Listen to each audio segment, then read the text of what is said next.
So what I'm going to do first is to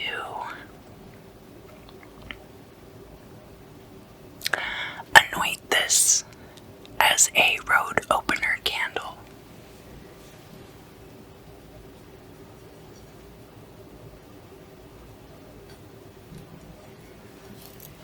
It's one of those candles that has the multi-fluorescent colors that drip down when you burn it.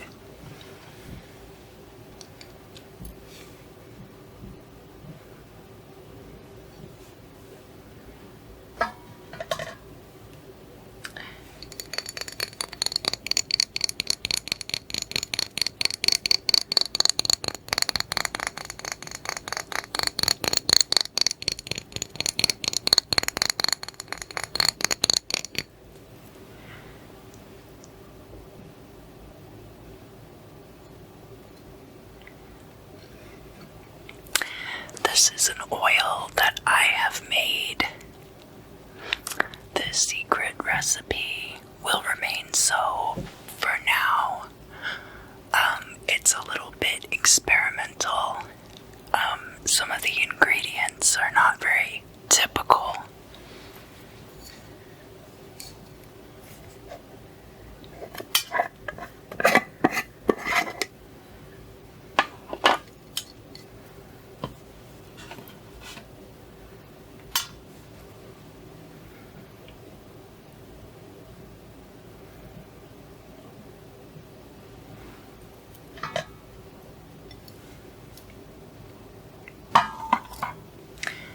And when you are working to clear things, you start at the top and you work your way down the candle.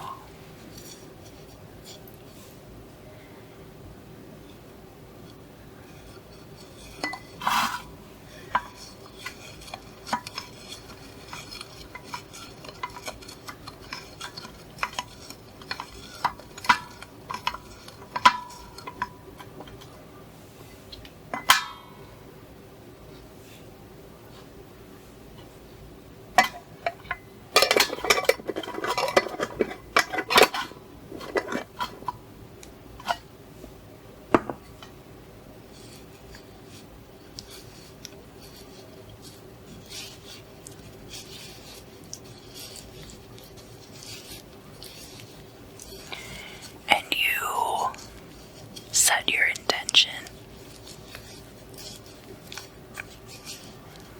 You think about all the things that you want to have cleared. And I'm burning this candle for everyone.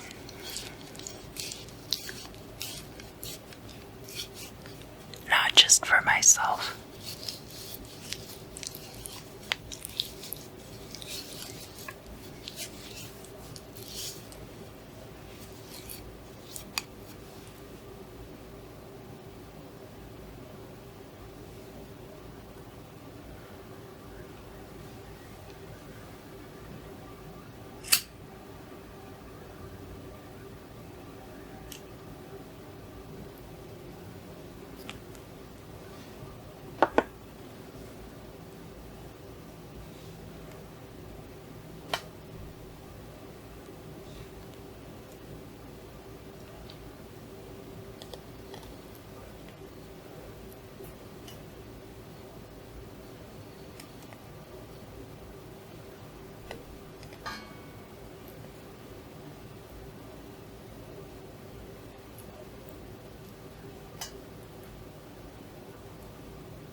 this as a road opener candle.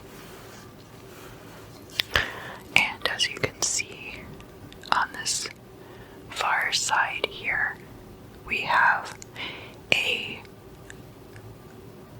tall pillar of wax that's fallen down. We have a couple of other pieces that's come off. We have this one that fell in the shape of an S. It also looks a little bit like a seahorse. So this tall pillar of wax here is kind of like the tower.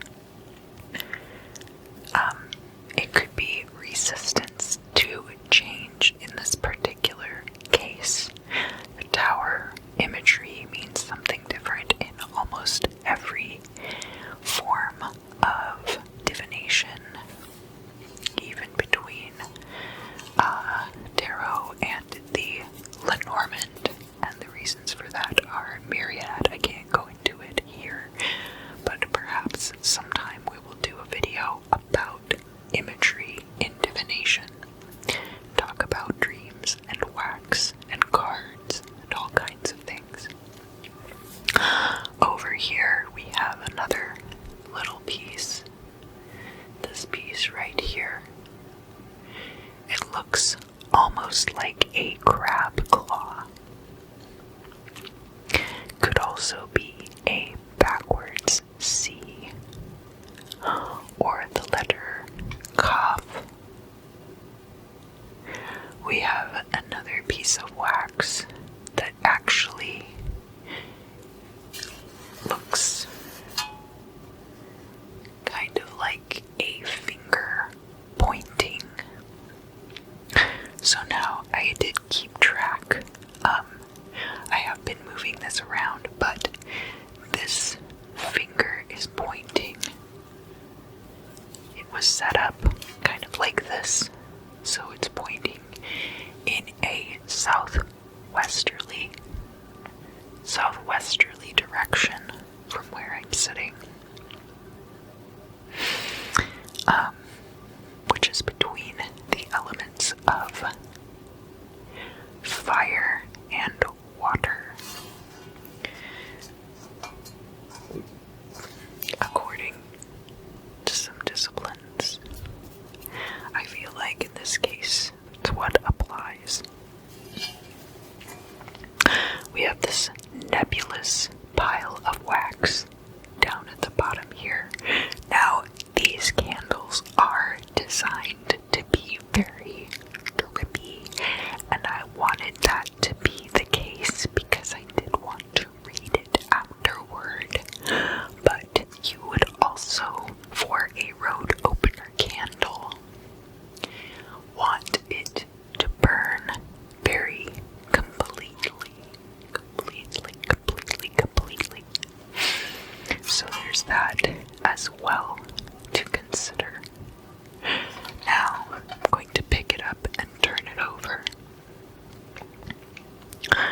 And we have the red was the first color, and that of course is in the middle.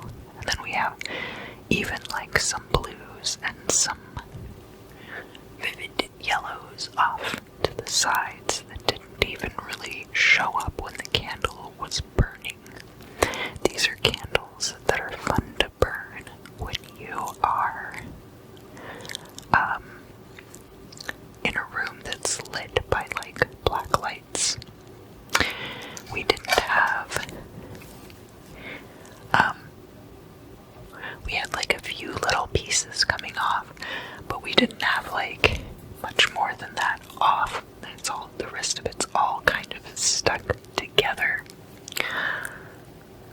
which means that overall it will be kind of a stuck together process. Like, I think everything will kind of happen all at once.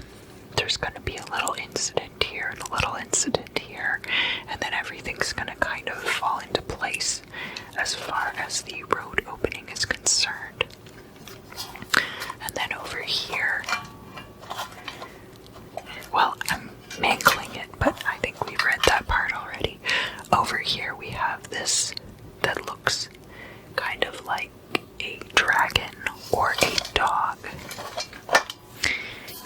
like a flying creature.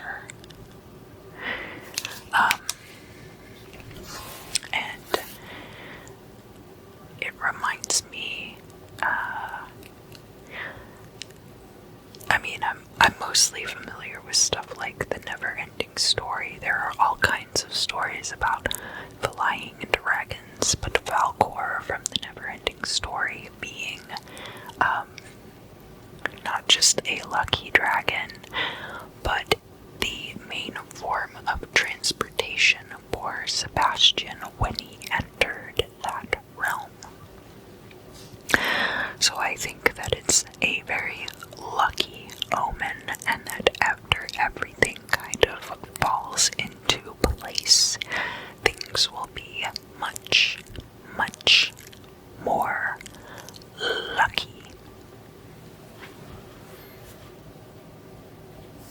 And again, I have found a lot of little melted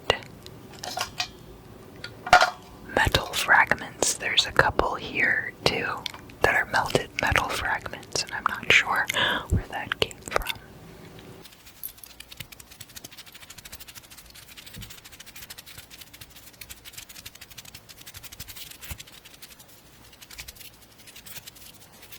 Leo. Yes, you. How have you been?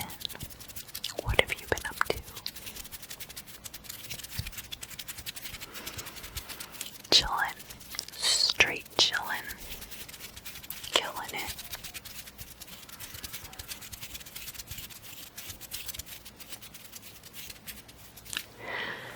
Today we are going to be looking at Wednesday, September 9th, when Mars goes into retrograde in your fellow fire sign Aries, through the next Wednesday, which is September 16th. Now, Venus is in your sign during this week, and then the moon enters Leo on Sunday the 13th, so then your moon and your Venus are conjunct in Leo. That's going to occur at 11:53 p.m. on Sunday the 13th if you are on the United States West Coast, which, as everyone knows, is the coast with the most. No, that's probably not true, because everywhere has the most something. So then,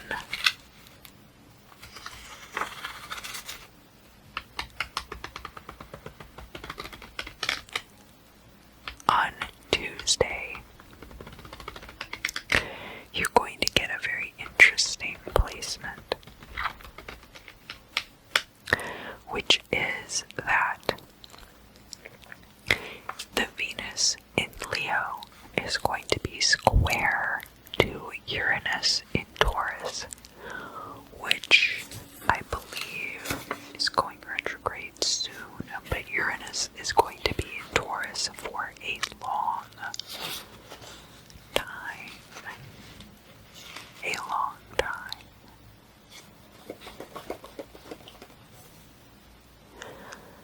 And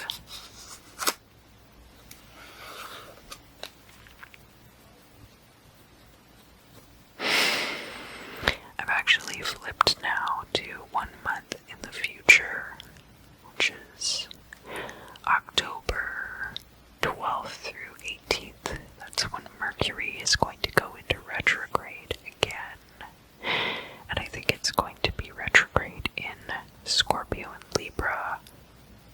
It's like going retrograde in Scorpio and then it'll be backpedaling into Libra.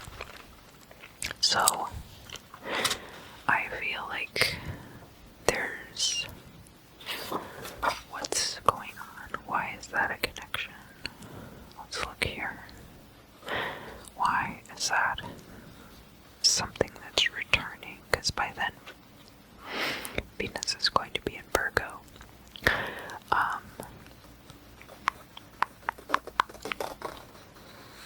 The moon will be in Leo again around that time on the 12th. And at that time, Venus will be in Virgo.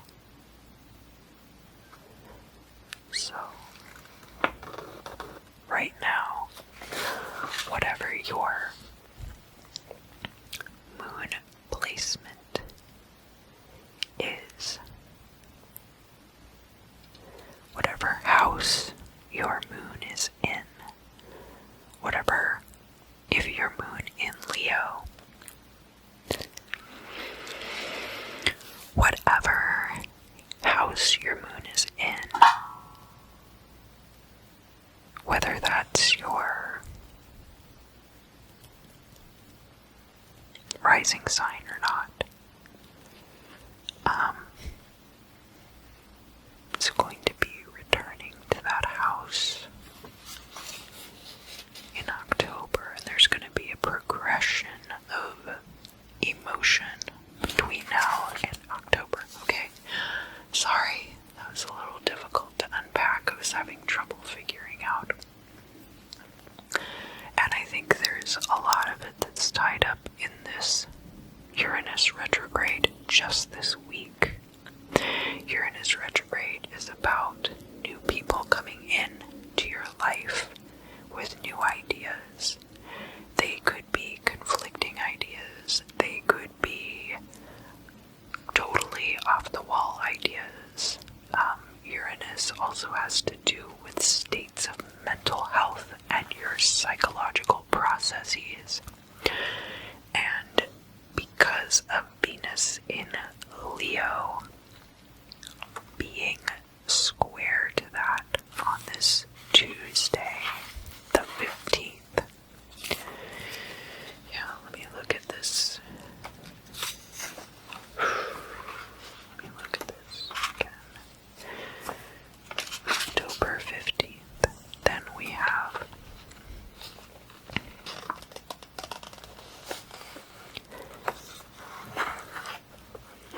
no, I really think it's related to your moon placement on the 12th, which is Columbus Day. It's Indigenous Peoples Day, and in Canada, that is their Thanksgiving Day. So it might be something where things kind of come apart and they come back together again in a reorganized fashion as far as your romantic feelings are concerned, but in a general sense, not necessarily related to one person. It's more like about your internal dialogue surrounding romance and love. Okay, these have been intense, and I don't know if it's just the astrology. I don't think it is. I've also been using these opals. Now, one thing about using these is that I'm not really holding them up where the camera can see them for most of the reading, even though they are very beautiful. I'm more just holding them in my hands. And even just having them here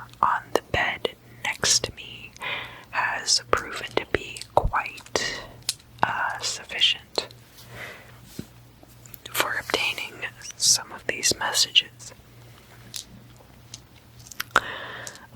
And I'm not using a scrying oil this month, but I am burning a road opener candle.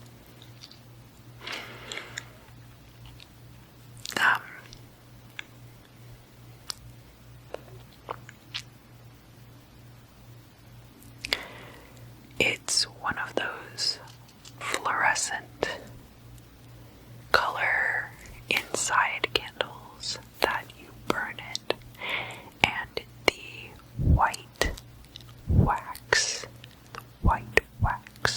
melts down off of the sides, and so as the candle drips down, it's all of these really bright and intense colors.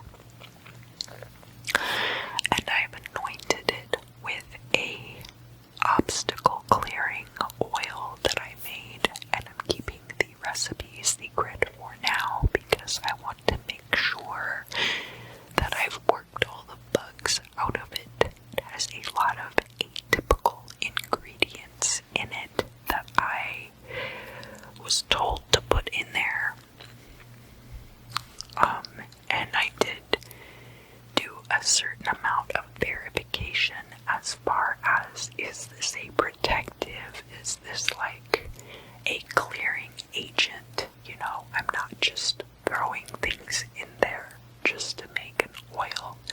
You do have to do a little bit of research, even if you are channeling information. You always have to fact check your sources. Which is why doing these general scrying videos, I try to keep it situational, but sometimes really specific messages do come through, and those could just be for like one or two people, and you just hope they find it. But again, you wouldn't want to watch this video and then just go out and be like, well, Verge said to do this or that. But I also try not to tell you anything that's going to be harmful, but you shouldn't need me to tell you what to do. I just want to provide guidance.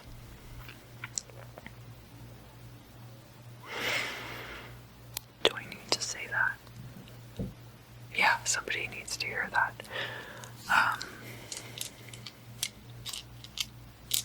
Maybe even just me. Yeah. So, another thing that we have going on here is that September is a month with a lot of retrogrades. But Jupiter is going to be going direct on Saturday the 12th. And that is in the sign of Capricorn. But there's still, I think Saturn is still retrograde in Capricorn for now. That's been a very intense placement.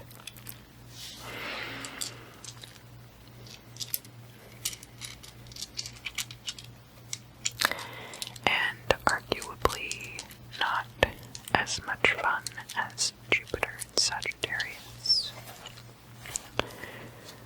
Let's see, how long ago was it that Jupiter was in Sagittarius? Let's see. Go back through all my pages of no sleep. Jupiter in Sagittarius. Jupiter in Sagittarius. Jeez. Jupiter's been in Capricorn since at least February. Jupiter and Saturn we all started to feel stuff, kind of.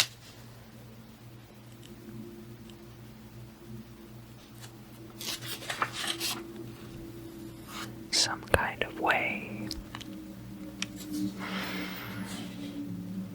Yeah, that is an intense placement we're looking at here.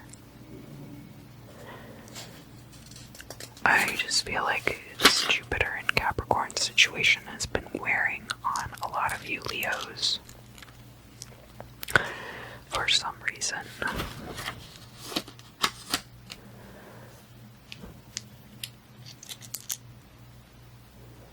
Yeah. Yep.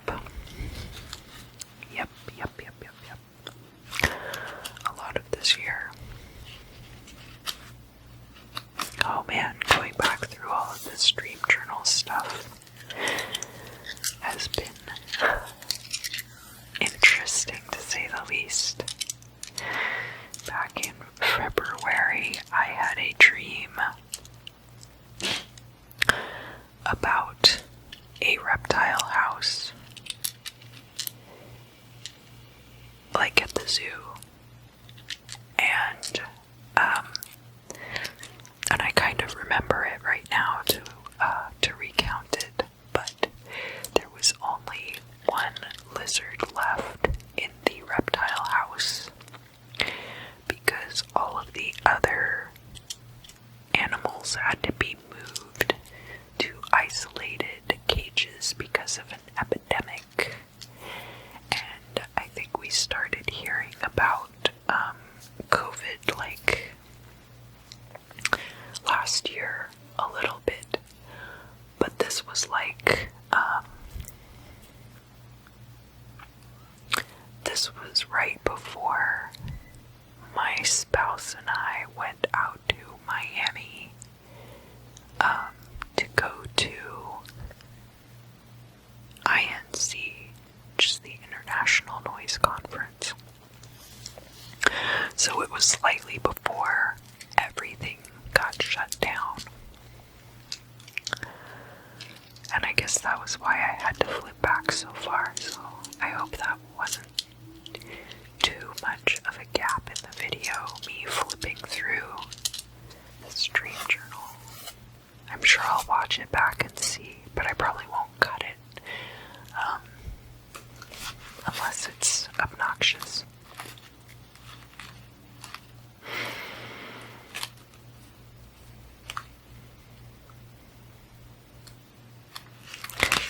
I think there's also, where's the Kissimmee? Oh, okay. There is a Virgo new moon that is going to be a Kissimmee moon. Kissimmee means that it passes in front of the sun, but that isn't happening until Thursday, the 17th, so probably we'll talk about that again next week, but I feel like it's important to bring it up right now. Virgo and the moon are going to be in conjunction at that time, and so I know that this is the Leo sun, moon, and rising reading, but that might have an effect on some of you. I know that I have quite a few Virgo placements myself.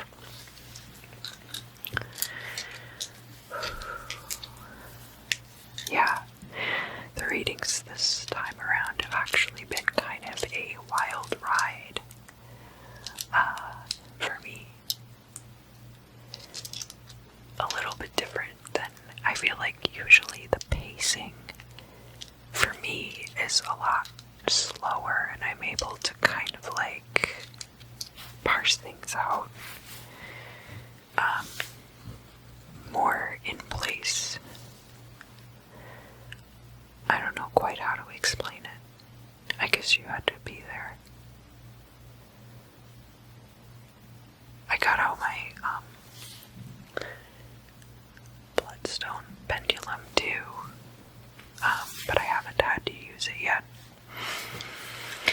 What else do I need to tell Leo, Sun, Moon, and Rising for this week? You did a good job. There was something that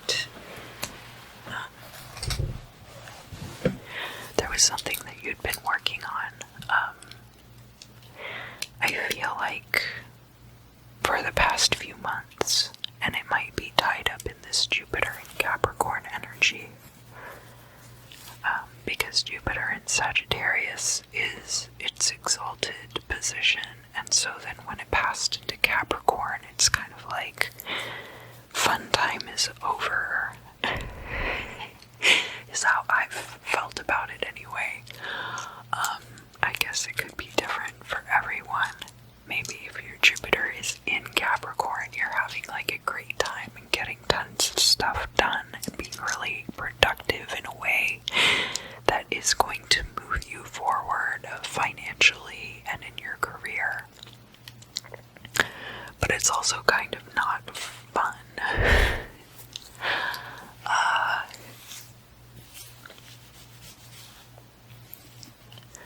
What do I need to tell Leo, Sun, Moon, and Rising?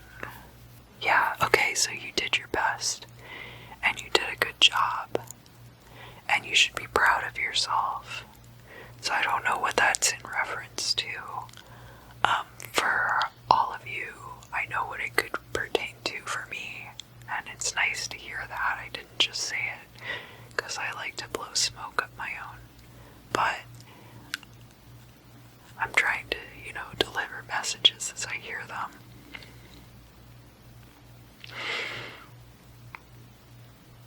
You're really going to make a difference. Alright, well, yeah, so stick in there. Don't just give up now. You're really close. And you are making a difference. And I think that is all that I have for you for right now. Right now. Right now.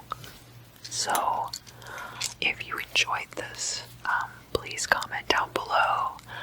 Like, share, subscribe, tell your Leo friends. Thank you. Thank you so much for all the support. It really means so much to me. You have no idea. I just got to 666 subscribers, which is kind of a cool milestone for me and my magical channel.